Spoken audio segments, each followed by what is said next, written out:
자, 인터넷 검색을 하시다 보면 가장 먼저 접하게 되는 정보가 바로 블로그예요. 그래서 누군가가 예를 들어서 굴비 세트를 산다. 그러면 이런 식으로 치겠지만 아마도 어버이날 선물이 뭘 사줘야 될지 애매하신 분들은 어버이날 선물 추천 뭐 이런 식으로 치지 않을까 싶어요. 그랬을 때 파워링크는 광고라는 걸 알다 보니 이런 걸 딱 사기보다 사람들이 어떤 것들을 좀 주로 하고 있고 후기가 어떤지 이런 걸 또 궁금해 하시는 분들이 있을 거예요. 그러다 보니 지금 보시다시피 파워링크가 먼저 나오고 그 다음에 웹사이트, 그 다음에 쇼핑, 그 다음에 뜬 게 뷰적. 그래서 블로그랑 카페에 있는 리뷰를 사람들이 굉장히 많이 보고 있구나 라는 걸 확인할 수가 있습니다. 자, 그렇다면 우리가 만약에 제대로 된 키워드로 블로그에 포스팅을 했고 내 블로그에서 이 상품을 사기까지 같이 연동이 되어진다라고 한다면 블로그를 찾아 들어온 사람이 내 포스팅의 내용을 보고 상품을 구매하러 들어와서 직접 살 수도 있는 부분이겠죠. 예를 들어 뭐 비숑 프리제 슈슈 컴퍼니라는 어떤 이건 이제 블로그 명이에요. 이 블로그에서 2일 전에 올렸다는 오라이비 전동 칫솔을 한번 제가 눌러봤어요. 그럼 이렇게 칫솔에 대한 어떤 리뷰 같은 것들이 쭉 적혀 있죠. 뭐 사용하기로 했다든지 이런 포스팅의 내용들을 쭉 보고 만약에 이 상품이 괜찮다라고 생각이 들었다면 이 상품을 사러 아마 들어가서 보기도 하겠죠. 그랬을 때 저 상품에 대해서 괜찮다라는 신뢰가 블로그의 글을 읽으면서 일어났을 거기 때문에 이 상품을 여기서 선택해서 구매하게 되는 그런 경우가 생기게 되겠죠. 이렇게 해서 구매 유입을 끌어올 수가 있는 부분이라 여러분들이 쇼핑에서 어떻게 보면은 굉장히 많은 경쟁을 하는 것도 경쟁이겠지만은 이렇게 블로그나 아니면 다른 SNS 상으로도 유입이 돼서 들어와서 구매가 이루어질 수 있도록 해주시는 것도 필요한 부분이라고 생각을 합니다. 그래서 SNS 부분도 좀 여러분들이 좀 잘 다루실 수 있으셔야 돼요. 혹은 내가 그럴 시간이 안 돼서 체험단을 활용한다고 하더라도 어떻게 들어가야 이 사람들에게 제대로 먹혀들게 할 수 있을지 그걸 판단해야 본인이 어떤 가이드를 내려줄 수가 있을 거잖아요. 그런 부분에서도 저는 SNS를 기본적으로 좀 알아야 된다 생각을 해요. 또 이렇게 SNS를 통해서 지출이 된다라면은 네이버 연동 수수료, 네이버 쇼핑 연동 수수료 2%의 수수료가 먹혀지지 않겠죠. 그렇게 된다라면은 만약에 여러분들이 제일 처음에 이제 네이버에 그 스타트 제로 수수료 서비스를 지원받는 상황이라고 한다면 수수료가 아예 없이도 물건을 판매할 수 있는 그런 상황이 돼요. 물론 세금은 나중에 내긴 하겠지만 그런 부분들 때문에라도 SNS에 대해서는 조금은 아셔야 되겠다라고 생각을 합니다.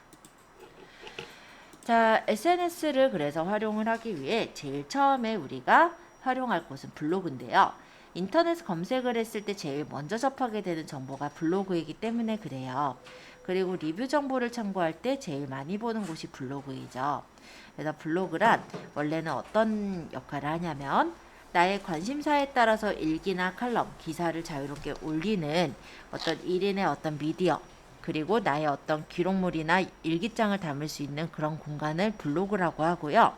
이런 블로그를 써야 되는 이유는 아까도 얘기했듯이 검색에서 나오기 때문이에요.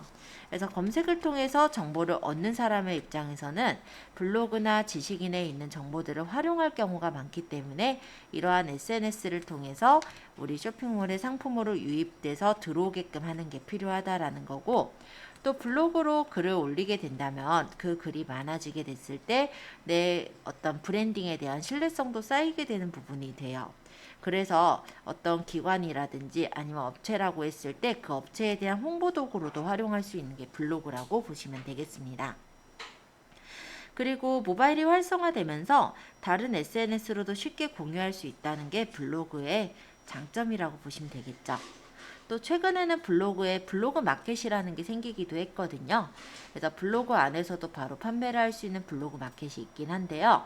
실제 블로그 마켓은 근데 네이버에선 그렇게 크게 활성화되어 있지는 않아요.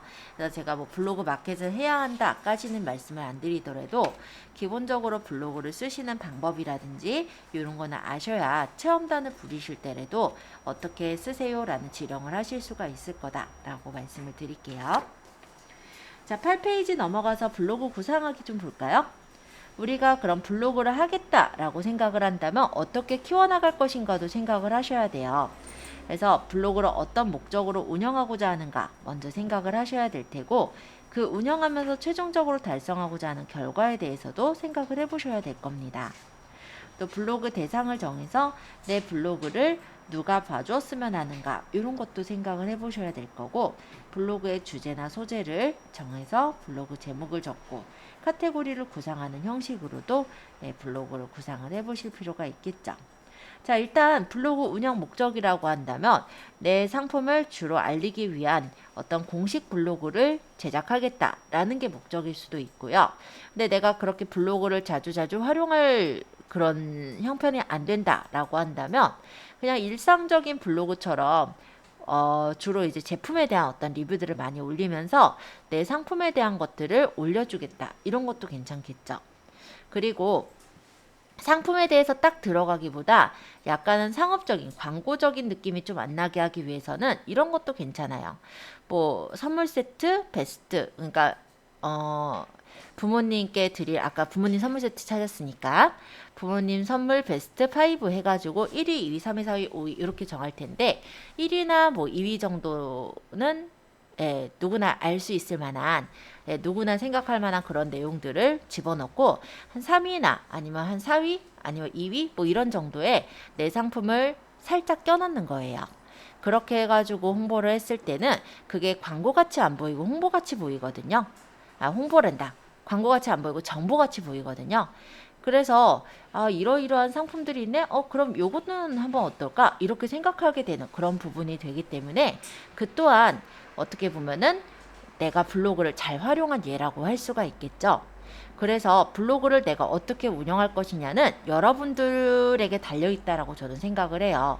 그래서 내가 실제 우리 그 기업이라고 하면 기업일 테고 기관이라면 기관일 텐데 그 기관을 널리 알리기 위한 공식 블로그를 만들겠다. 그것도 가능하고, 아까처럼 여러 가지 이제 상품 리뷰를 하면서 살짝 내 상품을 흘려서 올리는 그런 형태로 올릴 수도 있다라고 보시면 됩니다. 그래서 여러분들이 어떻게 운영을 할 것인지를 정하시면 되는데요. 어쨌든 블로그는 각각의 아이디마다 하나씩 만들 수 있거든요. 그리고 네이버에는 3개까지 아이디를 만들 수 있다라고 했었잖아요. 그렇기 때문에 실제 블로그는 개인에 한해선 3개까지 만들 수가 있어요. 그럼 만약에 내가 어느 정도 시간을 투자하느냐에 따라 다르겠지만, 내가 만약 시간 투자를 조금 더 할 수 있는 상황이라면 개인 공식, 그러니까 공식 블로그를 하나 만드시고 나머지 2개의 블로그는 서브 블로그로 보통 리뷰나 이런 것들을 올리면서 간단하게 블로그로 뭐 내가 소득을 조금 얻을 수도 있겠죠. 다른 거 리뷰를 해주거나 이럴 때도.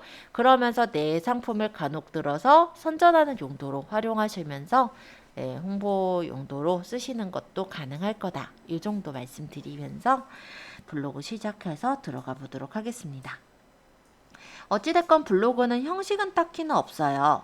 자신의 생각이나 관심사에 따라서 일기 형식으로 작성을 하는 그런 공간을 블로그라고 하거든요. 여러분들이 아마 네이버에 회원가입이 되어 있다면 블로그는 기본적으로 만들어져 있을 건데요. 아예 최근에 회원가입했을 때는 블로그를 새로 만드는 그런 경우로 나오더라고요.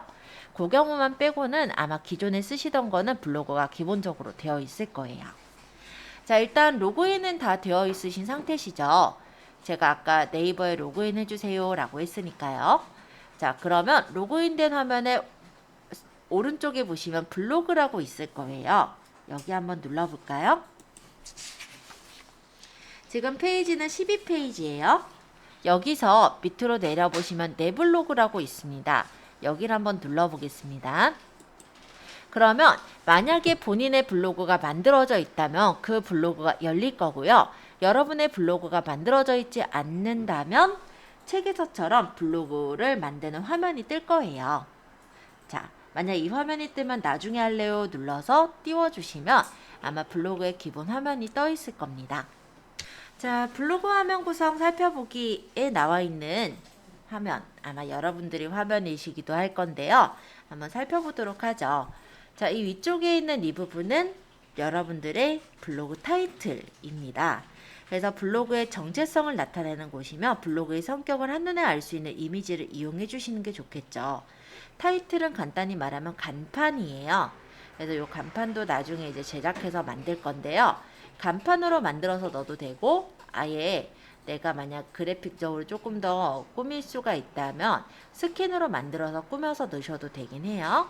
어찌됐건 이 부분이 바로 타이틀이라고 하고 간판과 같은 역할을 하는 곳이다 라고 생각하시면 돼요. 그리고 이 부분에 적혀 있는 이거는 제 블로그 명이에요. 그래서 블로그 이름이 이렇게 적혀져 있네요.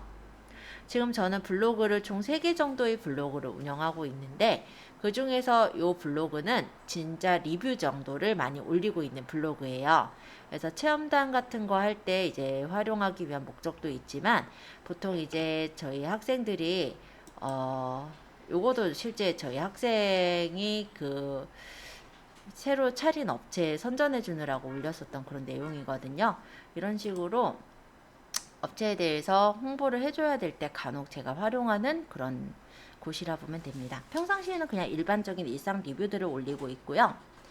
이런 블로그는 원래 잡블로그라고 해요. 보통 이제 리뷰 위주로 해서 올리는 블로그이기 때문에 일상적으로는 평상시에는 이제 어떤 체험단 이런 거를 선정받을 때 고를 때 활용을 하고요.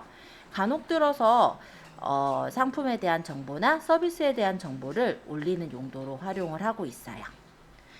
자, 그리고 또 블로그가 자, 타이틀은 그래서 블로그의 간판이다 라고 보시면 돼요. 지금은 제가 다른 과정 설명하느라고 간판을 치워놓은 상태고 여러분들 할 때도 간판을 달 거니까 참고해 주시고요. 옆에 사이드바가 있는 경우도 있고 없는 경우도 있어요. 제 거 같은 경우는 사이드바를 만들어 놓지 않은 1단형 레이아웃인데요. 아마 기본적인 블로그 형태는 2단형 레이아웃으로 많이 되어 있어요. 2단형 레이아웃이란 한쪽 부분에 이렇게 사이드바가 배치가 되어 있는 것을 말하는데요. 이 사이드바에는 프로필이나 카테고리, 이후 커넥트, 다녀간 블로그 등의 이런 내용들이 다양하게 구성되어 있는 영역이다 라고 보시면 됩니다. 그리고 포스트 영역이 아마 2단형 레이아웃에서는 이 부분에 이제 포스트 영역이 있을 거고요. 1단형 레이아웃의 경우는 바로 그냥 이렇게 정면에 1단형 레이아웃은 포스트 영역이 있는데요. 다양한 내용들이 입력되고 보이는 곳을 포스트 영역이라고 해요. 그리고 카테고리는 블로그의 메뉴예요. 그래서 이 카테고리를 제가 이렇게 설정을 해 놓았는데 이 부분이 이제 카테고리라고 보시면 돼요. 그래서 간단히 말하면 주제죠. 그쵸? 그래서 내가 여기에다가 이제 포스팅을 적을 때 일상에 대한 건 여기다 넣겠다. 맛집에 대한 건 여기다 넣겠다. 간단하게 폴더를 만들어 놓은 거라고 생각하시면 될 것 같아요. 그리고 EU 커넥트는 제가 꺼내 놓지는 않았는데 EU 커넥트의 경우는 즐겨찾기처럼 연동되어 있는 친구를 말하면서 이웃이나 서로 이웃 간의 어떤 관계를 통해서 우리가 내 블로그를 키워나갈 때 활용할 수가 있는 부분인데요.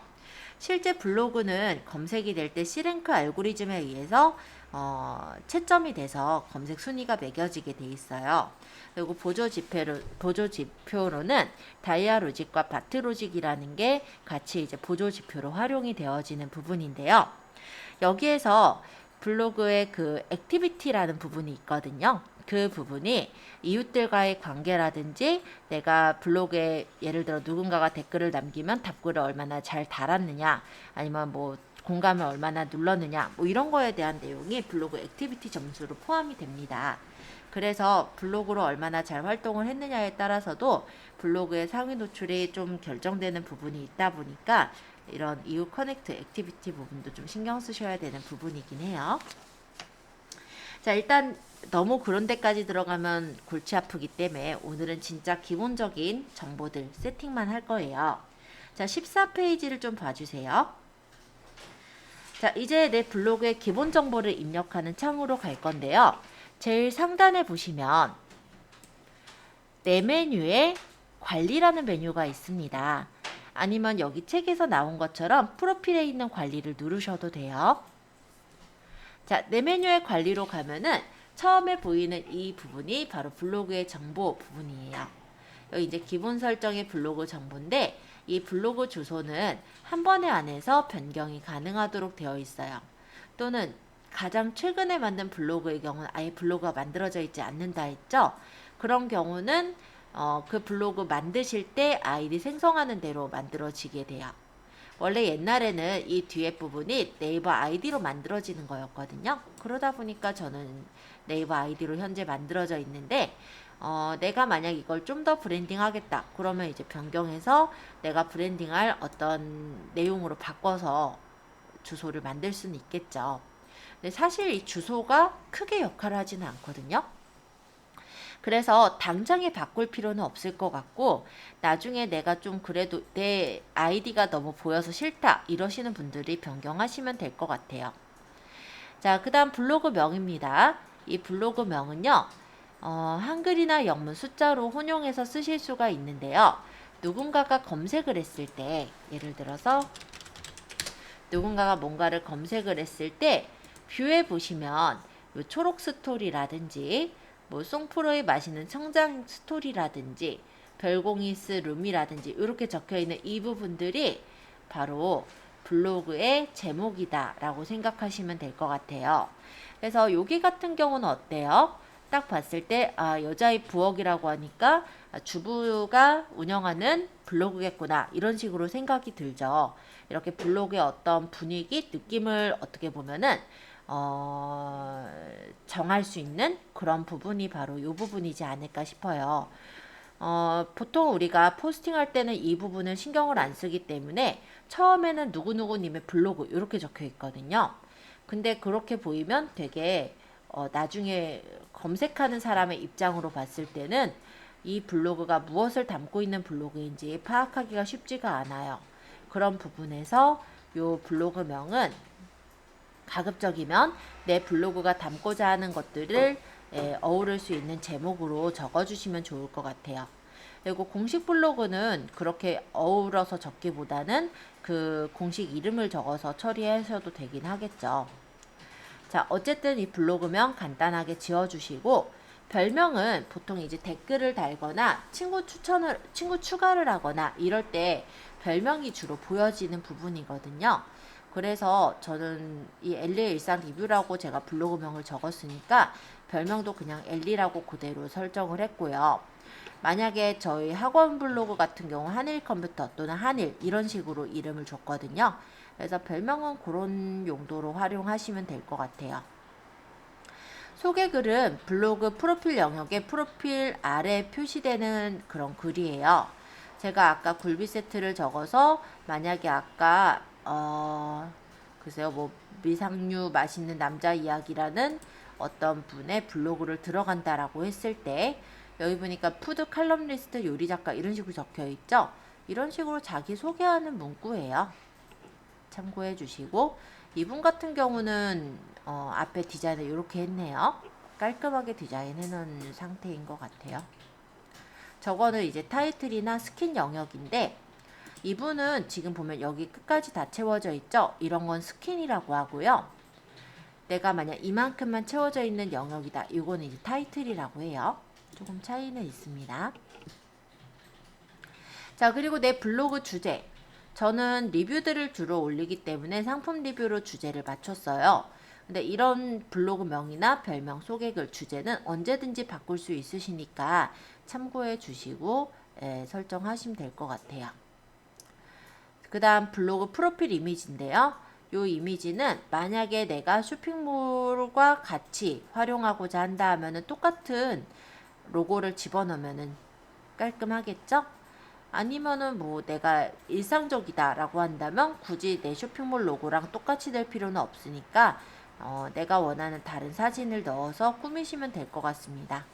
뭐 가급적이면은 이 블로그에 제목과 어우러지는 이미지면 더 나을 것 같긴 해요. 그리고 이 이미지는 가로 이미지든 세로 이미지든 상관이 없이 들어가긴 하지만 모바일에서 볼 때는 1대1로 동그랗게 정원으로 잘려서 보이거든요. 그래서 가급적이면 제가 추천하는 건 정사각형 이미지를 추천을 해요. 자, 그 다음 밑에 모바일 앱 커버 이미지. 요거는 뭐냐면 커버 이미지가 PC에서는 스킨 때문에 보이질 않아요. 근데 모바일에서는 이 커버 이미지가 스킨 역할을 하는 거예요. 그래서 이 모바일의 커버 이미지도 그냥 아무 이미지보다는 블로그의 성격을 담을 수 있는 이미지를 넣는 게 좋고요. 또 좀 더 말씀을 드리자면 기존에 우리가 타이틀을 넣거나 스킨을 넣느라고 만든 이미지가 있으실 거예요. 그 이미지를 모바일 앱 커버 이미지에 똑같이 넣어주시면 같은 블로그처럼 일단 보여지니까 좀 더 규모가 커 보이거나 아니면은 그래도 좀 체계적이어 보일 수가 있는 부분이겠죠.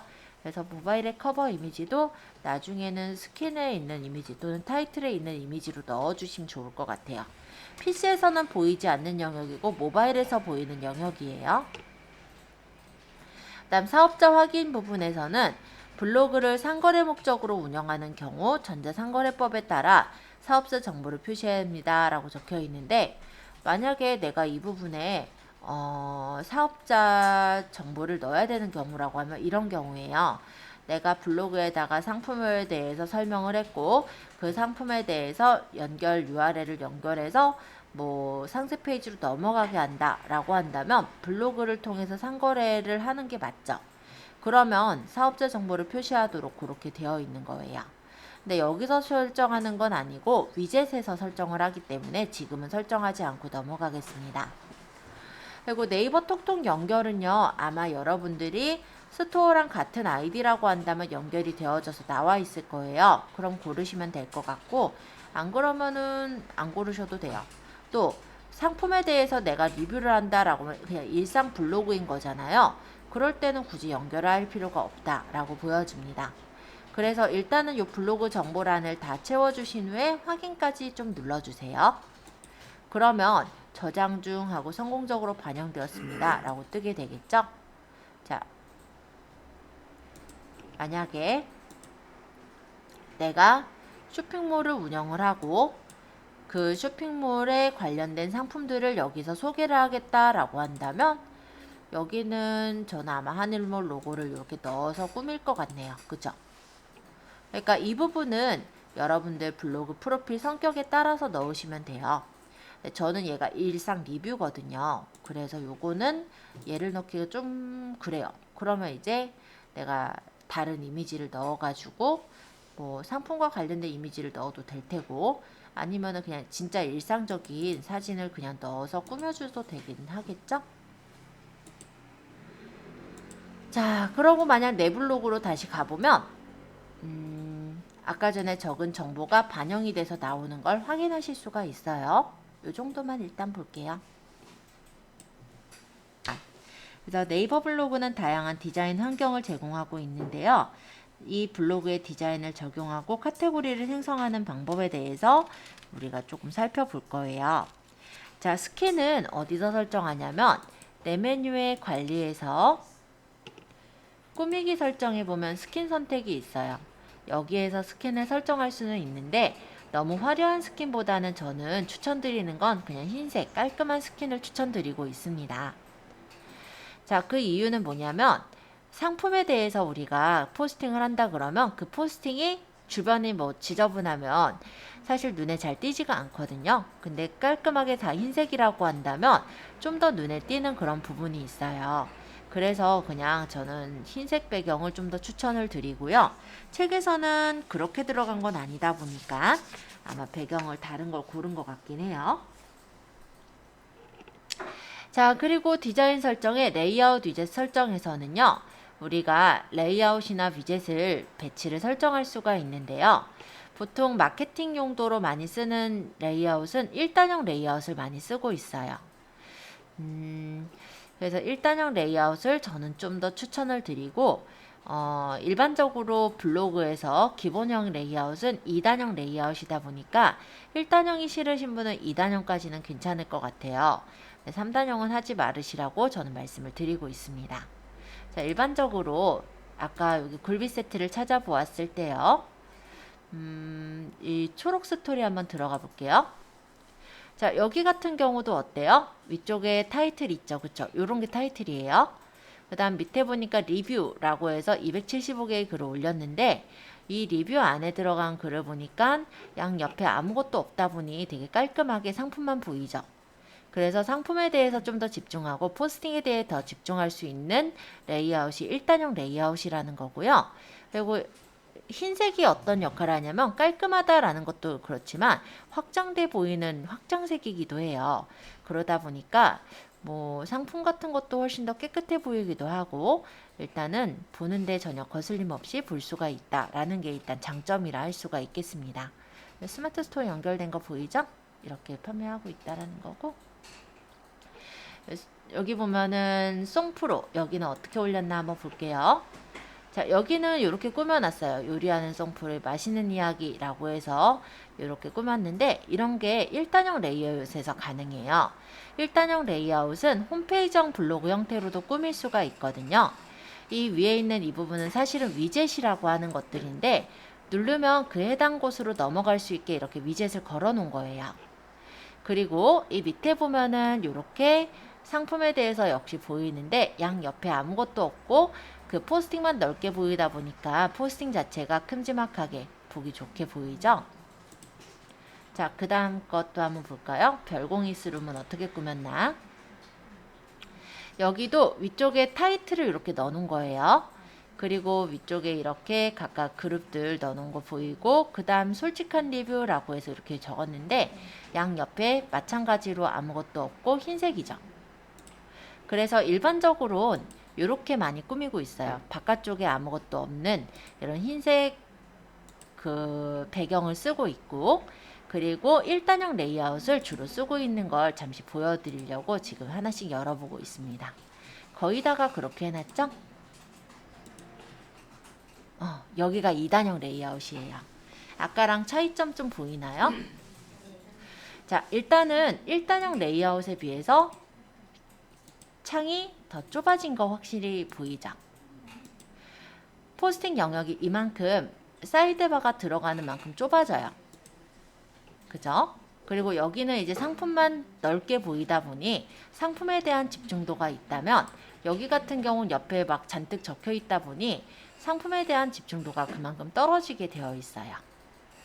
그리고 아무래도 상품이 좀 작아 보이는 점에선 추천은 하지는 않지만, 그래도 개인 취향에 따라서 2단형 레이아웃까지는 많이 쓰지 않을까 싶기는 합니다.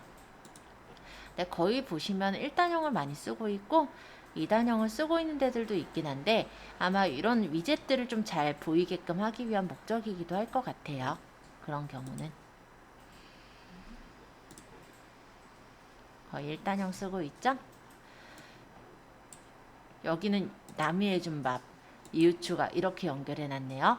이것도 홈페이지형 블로그 형태로 만든 건데, 이렇게 연결하려면 HTML에 대한 상식도 조금 아셔야 돼서 당장은 조금 어려울 수는 있어요. 그래서 우리는 타이틀 정도 넣는 거로 일단은 저희 과정에서는 볼 거예요. 자, 그래서 레이아웃은 어떤 게 좋다? 1단형이 좋다. 그리고 나는 1단형은 싫다 하시는 분은 2단형까진 괜찮아도 3단형은 거기 사이드바가 하나 더 있는 거거든요. 그러니까 포스팅 영역이 되게 좁아지겠죠. 그리고 집중도도 그만큼 떨어지기 때문에 3단형은 가급적이면 지양하셨으면 합니다. 자, 옆에 레이아웃 설정을 보자면 전체 정렬은 중앙으로, 글 영역은 넓게로 맞출게요. 그리고 기본 메뉴는 국문으로 설정해 놓도록 하겠습니다. 메뉴 사용 설정에서 타이틀은 우리가 다음 시간에 만들 것이기 때문에 켜두도록 하고요. 카테고리도 켜두시면 될 것 같아요. 이후 커넥트나 태그는 내가 필요하다 생각하시면 키시면 되고, 필요 없으시면 그냥 끄시면 되는데, 저는 개인적으로는 처음에 다 꺼놓게 말씀을 드리고는 있어요. 왜 그러냐면 현재는 이웃이 별로 없잖아요. 근데 그 이웃이 몇 명이나 있다라는 걸 굳이 알릴 필요는 없죠. 그래서 이웃 커넥트는 그냥 제가 끄는 쪽을 일단은 말씀드리고 있지만, 끄셔도 되고 켜놓으셔도 되고 상관은 없어요. 그리고 위젯이라는 게 바로 요 밑에 있는데, 아까 사업자 정보가 여기 있는 거예요. 그래서 여기 에디트를 누르면 사업자 정보를 넣어가지고 확인을 했을 때 사업자 정보라는 위젯이 생기고 내가 원하는 위치에 갖다가 놓을 수가 있습니다. 그리고 그 외에 이제 기본적으로 만들어져 있는 위젯들이 있는데요. 필요하다 싶은 위젯들은 그냥 선택해서 꺼내시면 되고, 내가 만약에 인스타그램으로 바로 가기라든지 다른 SNS 채널로 넘어가는 위젯을 직접 만들겠다. 그럴 때 이제 위젯 직접 등록을 하실 수는 있어요. 근데 아까 말씀드렸듯이 이거를 등록하려면 내가 HTML에 대해 조금은 알아야 돼요. 뭐 그렇다고 굉장히 어려운 HTML은 아니지만, 그렇기 때문에 바로 들어가긴 조금 어려울 것 같아요. 자, 일단 위젯에 대한 설명 가볍게 말씀드렸고, 여기서 내가 위젯을 내가 필요한 것들을 조금 꺼내서 이렇게 선택했다라고 한다면 얘네들의 위치는 끌어서 이렇게 배치가 가능합니다. 이렇게 끌고 옮겨 보시면 점선 모양이 보일 거예요. 이때 놓으시면 그 위치에 배치가 되는 거고요. 만약에 빼려면 이렇게 끌어서 빼도 되고, 옆에 보면 X자 버튼이 그려져 있는 위젯들 보이죠? 얘네들은 이 X 눌러서 끌 수 있는 위젯들이에요. 그래서 내가 필요한 위젯들을 끌어서 이렇게 원하는 대로 배치가 가능하더라 정도로 보시면서 한번 직접 배치도 해보시고, 마음에 들게 배치가 됐다면 하단에 적용까지 한번 눌러서 확인해 보시면 좋을 것 같아요. 확인해 볼게요. 그러면 여기에는 아까 제가 얘기했던 타이틀 영역이고, 이 밑에 제가 프로필하고 카테고리, 달력, 그리고 명언, 그리고 검색 이렇게 5개를 가져왔거든요. 여기 5개 가져와진 게 보이고, 그 다음에 이렇게 제가 적었던 포스팅, 맨 끝에는 제가 역시 뒤에다 두었던 지도라든지 다른 위젯들 이런 것들이 이렇게 배치된 게 보일 거예요. 자, 이런 식으로 위젯의 배치는 내가 원하는 대로 배치를 할 수가 있는데요. 단 1단형 레이아웃의 경우는 위쪽이나 아래쪽으로만 배치가 가능하고, 2단형 레이아웃은 사이드바 안에서만 배치가 가능해요. 그래서 2단형 레이아웃을 하면서 위젯을 위쪽에 배치하겠다, 그런 건 안 되시니까 참고로 봐두시면 될 것 같습니다. 그래서 레이아웃 적용까지 보았고요. 다음 시간에는 그러면 저희가 카테고리서부터 좀 살펴보는 걸로 할게요. 그래서 블로그에 카테고리를 작성하고, 그리고 상단 메뉴로 꺼내고 타이틀 넣고 이런 것들을 하면서 시간이 조금 더 가능하다면 아마 포스팅까지 나갈 수는 있을 것 같은데, 보통 타이틀을 꾸미는데 아무래도 디자인하는 시간이 걸리다 보니까 넉넉하게 잡으면은 아마 다음 시간에 타이틀까지 설정해서 올릴 것 같고요. 조금 빠듯하게 잡으면 아마 블로그 포스팅까지 조금 다룰 수가 있을 것 같아요. 일단 오늘은 이 정도까지 해서 설명드리고, 질문사항 있으신 분 지금 질문 주시고, 없으시면 정리하시고 퇴실하시는 걸로 할게요.